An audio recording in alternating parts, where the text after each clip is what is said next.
Isang video pero na-post siya ng 5 beses. Gaya dito sa isang nag-comment guys na nakalima daw yung video na pinost niya.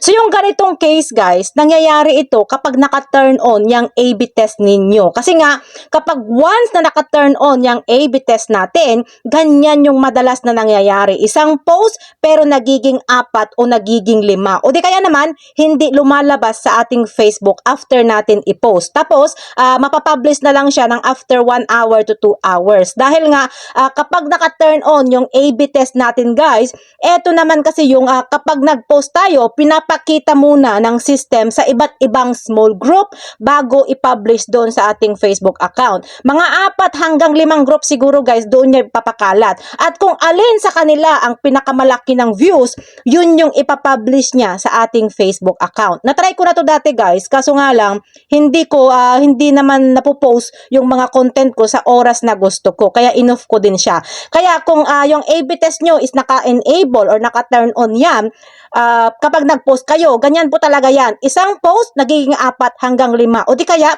kapag pinost mo, hindi yan lalabas agad sa timeline mo. Pagkaraan pa yan, pagkatapos pa yan ng 1 oras, 2 oras, 3 oras, bago ma-publish dyan sa Facebook account mo.